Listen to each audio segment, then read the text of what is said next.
अस्सलाम वालेकुम। आज का हमारा उर्दू शब्द है इस्तेहसाल। इसके हिंदी में माना होते हैं शोषण और इंग्लिश में एक्सप्लॉयटेशन। इसका एक दूसरा मीनिंग भी होता है।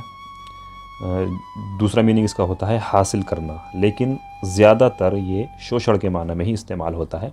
हासिल करने के माने में बहुत कम इस्तेमाल होता है और इसके इस्तेमाल का अंदाज़ा हम बात के संदर्भ से यानी कॉन्टेक्स्ट से लगा लेते हैं कि कहाँ पर ये किस माने में इस्तेमाल हुआ है। इसका उच्चारण आपने देख लिया होगा हिंदी और इंग्लिश में जो हमने लिखा है इंग्लिश स्पेलिंग के साथ, तो उससे अंदाज़ा हो गया होगा इसका जो उच्चारण तलफ़ुज़ है इस्तेहसाल है।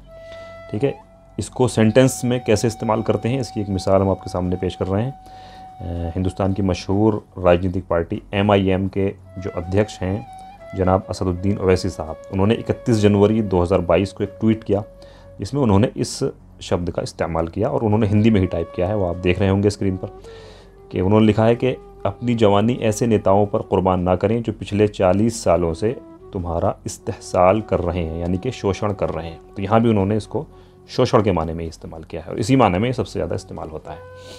इसी तरह से मज़ीद उर्दू अल्फाज जानने के लिए और अपनी उर्दू को बेहतर बनाने के लिए हमारे चैनल के साथ जुड़े रहें, उसको सब्सक्राइब करें। आपके कीमती वक्त का बहुत शुक्रिया। जज़ाकुमुल्लाह खैर।